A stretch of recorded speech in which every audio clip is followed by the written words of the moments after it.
Chapter 27 Physics Theory Video 1 Alternating Currents is our topic.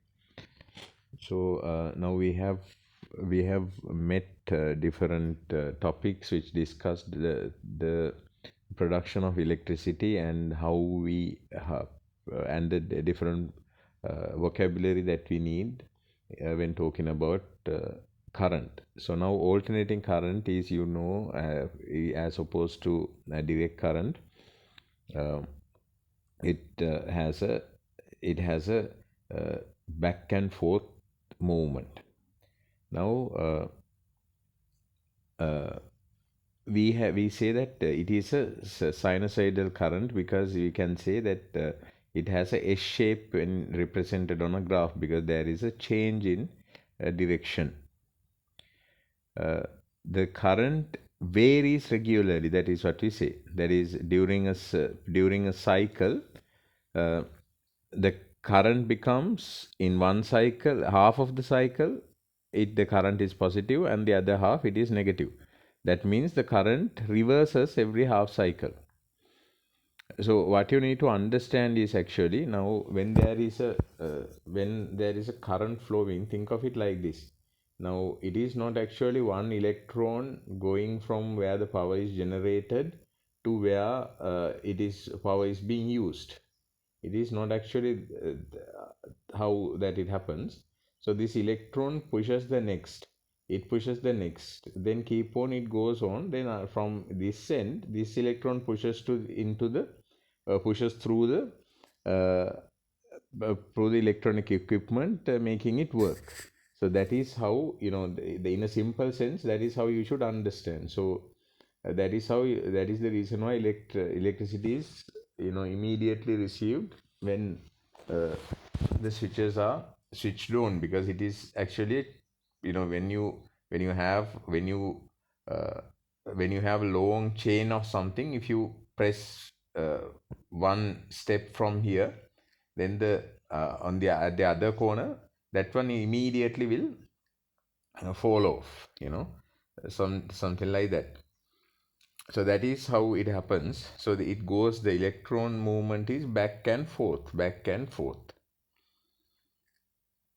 um, so if you use this in a graph, it will represent a simple harmonic motion. uh, it Because it is a back and forth movement. So the curve is known as a sinusoidal curve. Um, because this alternates between positive and negative, we call that alternating current. Uh, but it is going to have a sinusoidal curve.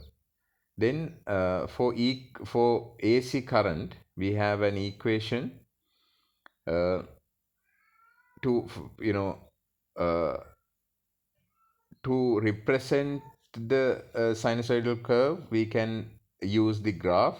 At the same time, we can use it as I equals IO sine omega t, right? So this equation is derived from the chapter on SHM, simple harmonic motion. So I think I'm pretty sure you can remember that. So I is the current at time t, IO is the peak value of the current, alternating current, omega is the angular frequency of the supply, and that is measured in rads per second. Then the peak value is a maximum magnitude of the current.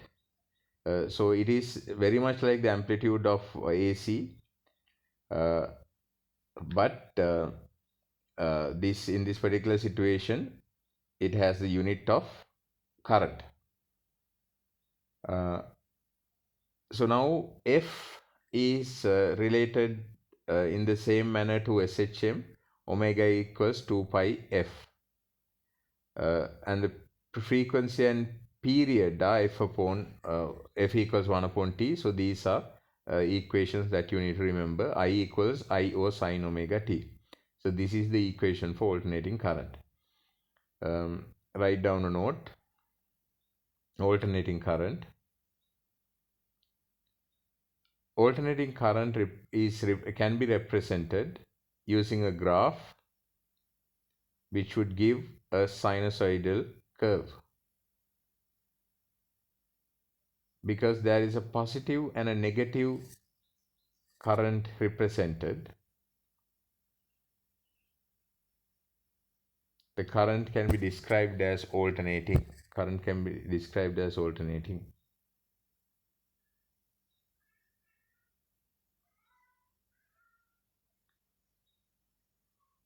And it would have a sinusoidal curve just as in simple harmonic motion.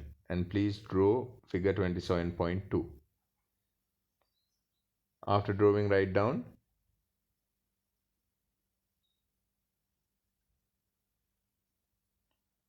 the simple using the principles of SHM, we can develop an equation for AC current, comma, leave a line and write I equals IO sine omega t. Then underneath that write I current at time t, IO peak value of the alternating current,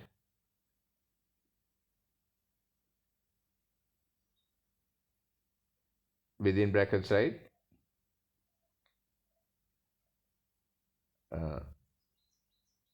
similar to amplitude of AC current.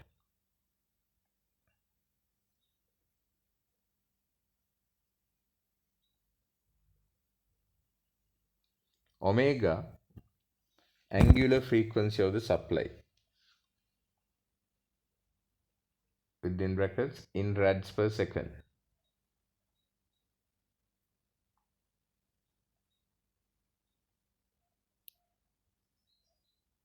Leave a line and write omega equals 2 pi f and frequency equals 1 upon t. So using these equations, you would be able to answer these three questions. Please do them. Pause the video and do them. And after that, we will move to alternating voltages. So here, now we have, unlike a simple battery or a cell that provides a direct current, alternating current is generated using large power generators in powerhouses or in in uh, hydroelectric power generators, then diesel power generators, then coal power or nuclear power generators. So in these power stations, they have some sort of a mechanism that uses to rotate a turbine in a magnetic field. So what happens is a coil rotates in a magnetic field, and EMF is induced in the coil according to Faraday's and Lenz's laws of electromagnetic induction, and this EMF creates the electricity to flow. So this EMF is going to vary sinusoidally. So that is, it changes, it has a S curve like in the SHM. Then for the voltage EMF V, also we can write the same equation as we wrote to the current. V equals VO sine omega t.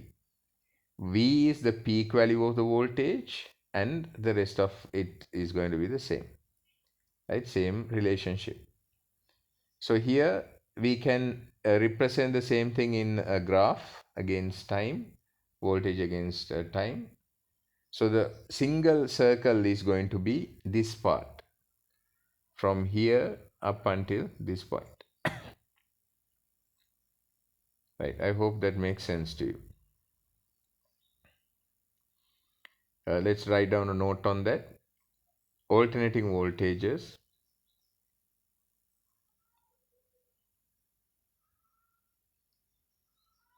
When AC current is generated in power stations,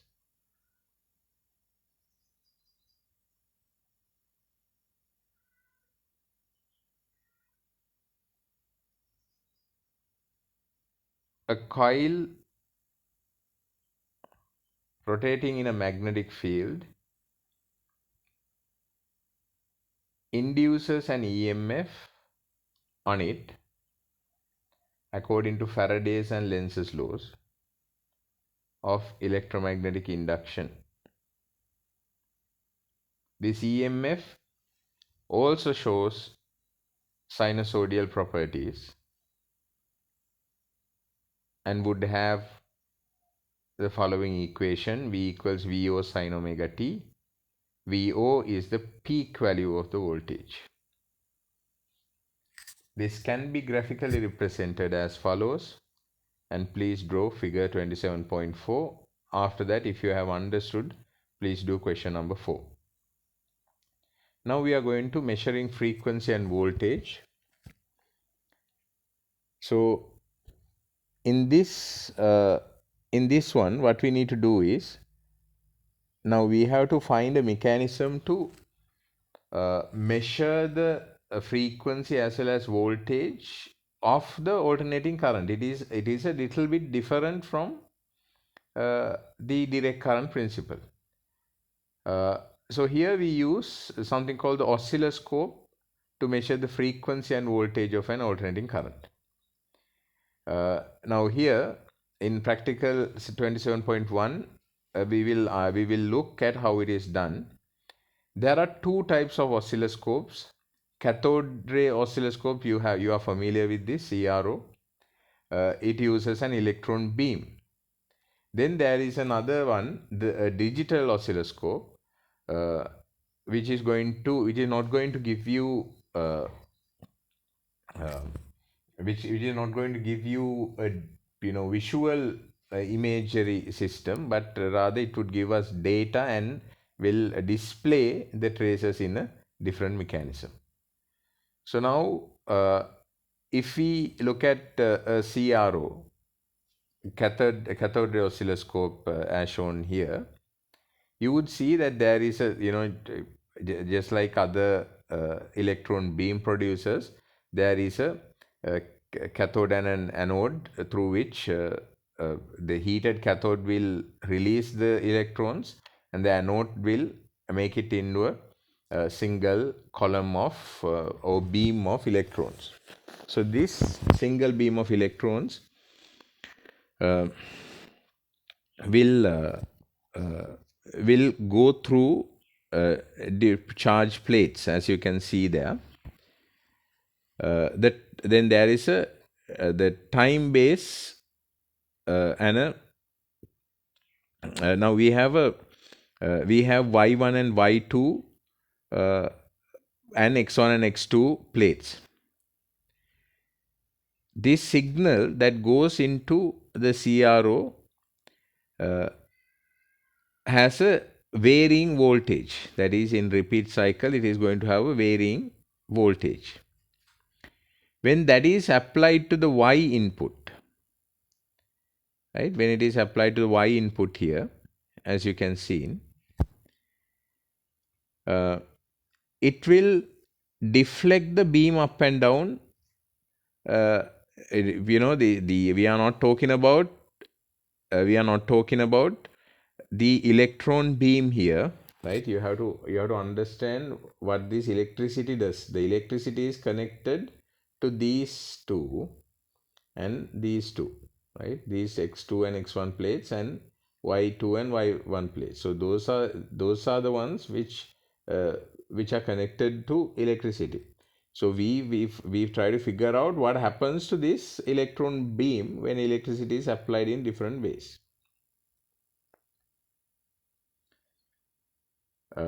So now what happens is, when we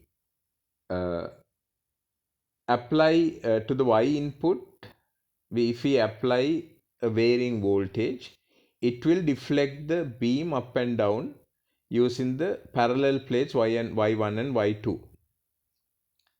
Then the time base will produce the PD, that is, this is something that you have learned in O levels as well, that will produce a potential difference across the other set of parallel plates x1 and x2. So that makes the beam from moving left to right across the screen. on this side.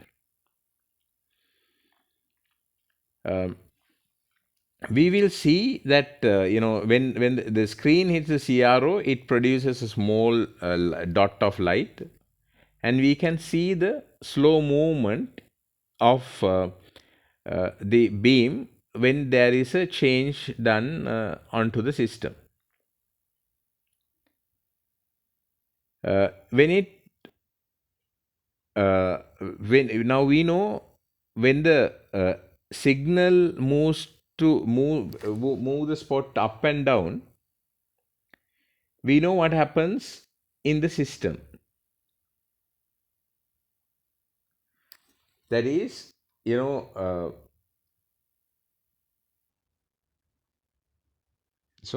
like I was explaining, what happens is now the system or the CRO will allow the electric beam to pass through, and it is shown as a dot on the other side. That is, on the screen it will be shown as a dot.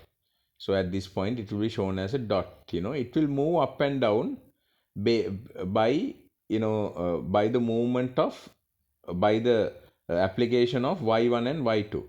It will be moved to other right and left by x1 and x2. So that is the basic principle. It will be the beam will be affected. Now, because alternating current is what's making these effects, as you can see, then at one moment this will become positive. If it is positive, then this electron beam will go upwards. Then in the other occasion this becomes positive, then it comes to this point. So there is a movement up and down, as you can see. So the same thing will happen here. It makes it move to right and left. I hope that makes sense to you. Then there are different controls, X shift, Y shift controls, that move the whole trace in X direction and Y direction. Then we have a time base and Y gain and Y sensitivity. These are details that you will have to look at this and try to understand. We can change brightness. This is the CRO monitor. Brightness, focus, the details that are provided or that comes from the data that comes from the CRO will be converted into information that is useful for us using this system. Now we have to understand that on a CRO screen, the graph that we get, x-axis is time and y-axis is voltage. X is time and y is voltage. Then the y gain control will have, these things have units. Y gain control, so we know that y axis is voltage, x axis is time. Then we can see the amplitude of the waveform. So that means it is given, it will give the voltage. However, there would be units given. Now, for example, there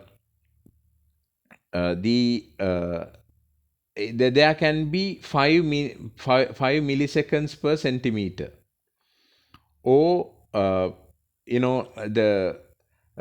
y-axis would say voltages, 5 voltages per centimeter. So that means we know that if the amplitude is 1 centimeters, then it would represent 5 volts in the applied signal, right? So then if it shows 3 centimeters, then we know that the voltage is 15 centimeters.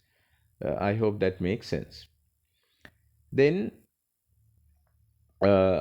we have to use the peak value of the voltage. We know that. So we look at the diagram, we look at the screen and see how many centimeters it is going to be and relate it to the units.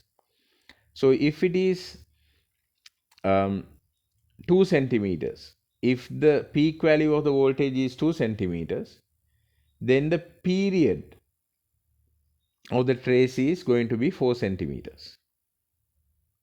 Right? The period is going to be 4 centimeters. So these relationships you use in equations to find out frequency and all the other details. We have to find the setting for Y gain and Y sensitivity setting, which is in this particular situation they have said that it is 2 volts per centimeter.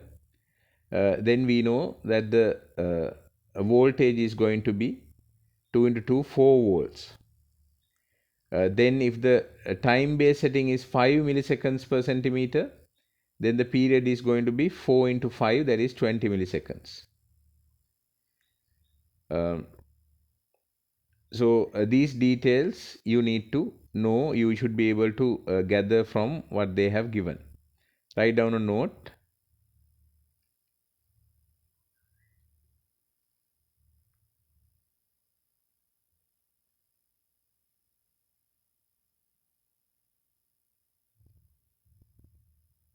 Measuring frequency and voltage.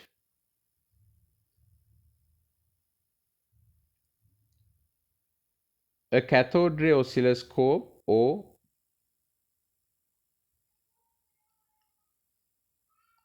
digital oscilloscope can be used to measure the frequency and voltage of an AC current. In a CRO, an electron beam is affected horizontally and vertically using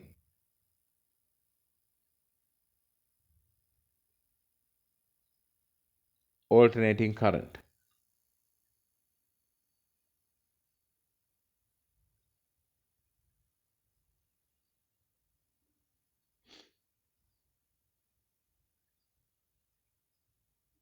Using different controls on a CRO, we can observe this movement and take it onto the screen as a graph. The x-axis represents time, whereas y-axis represents the voltage.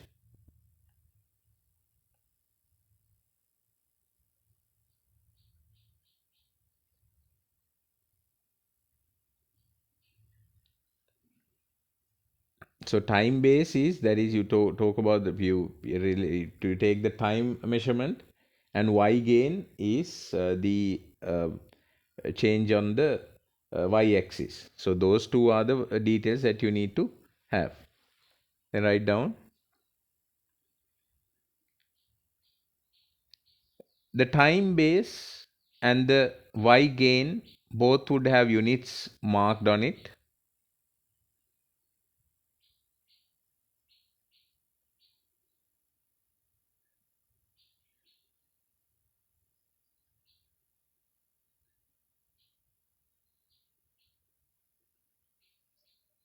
That means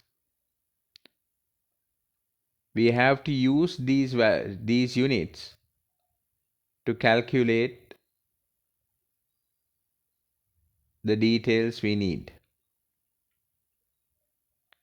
Leave a line and red. For example, if the time base shows 5 milliseconds per centimeter, 5 milliseconds per centimeter,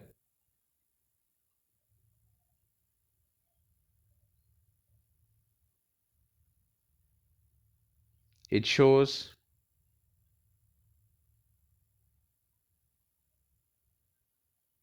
that 1 centimeter, or it could be divisions, they might give it in divisions as well. 1 centimeter on x-axis represents 5 milliseconds.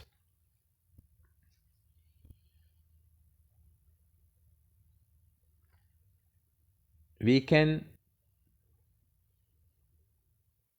alter the speed of the wave front by controlling the time base.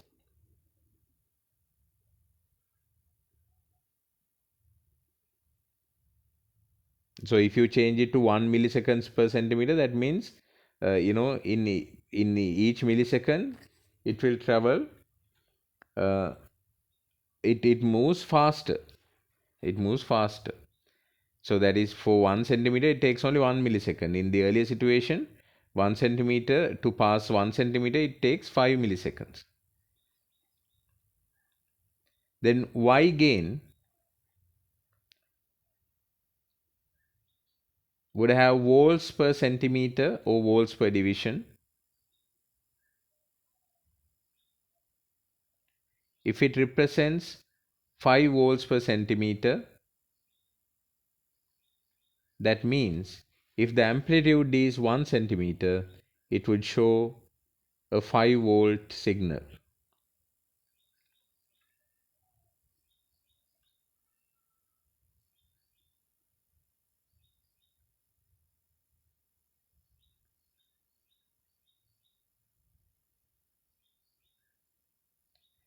Right? So now um, we are going to go into this. We are going to go into this one, 27.7. So here, as we can see, this is going to be the midline. Then each unit is 1 centimeters, as you can see there.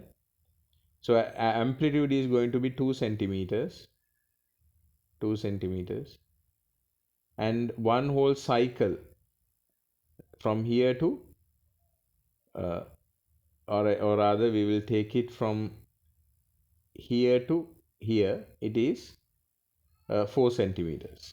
So you know all the details. So using these details, you will have to figure out what is happening in here. So you can see that in this in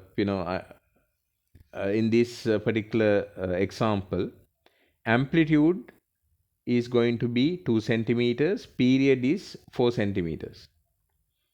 So as a result, we can figure out all the other details from here. So the Y sensitivity setting is 2 volts per centimeter,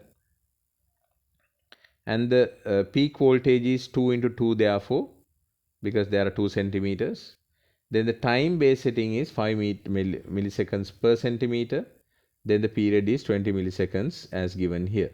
So I hope you understand all of these details. I would suggest that you write a summary of this as well.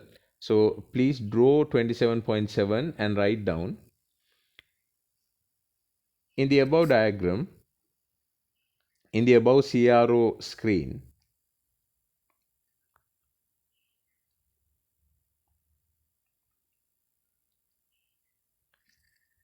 the time base units are time base units are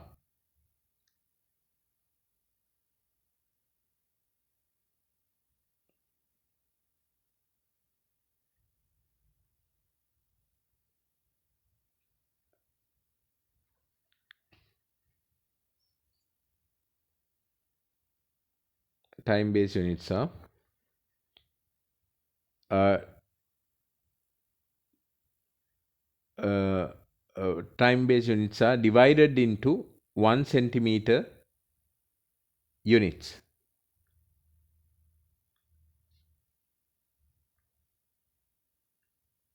If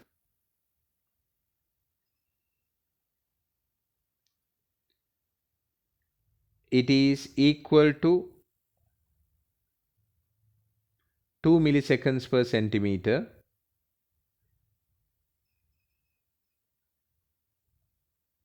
that means the period would be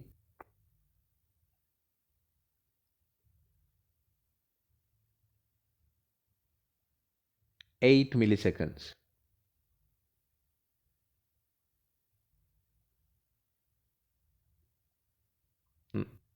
If the time base setting is 5 milliseconds per centimeter, then the period would be 20 milliseconds. I hope that makes sense. Then leave a line and write.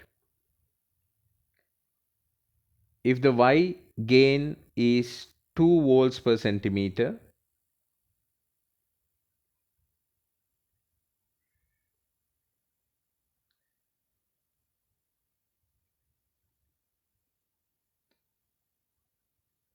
peak value of the voltage is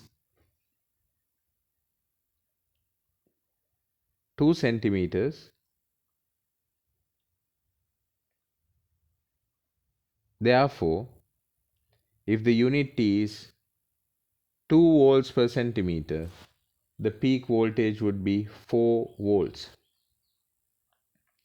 I hope that makes sense. Please do question number 5 and 6. We will discuss the remaining topics in the next video.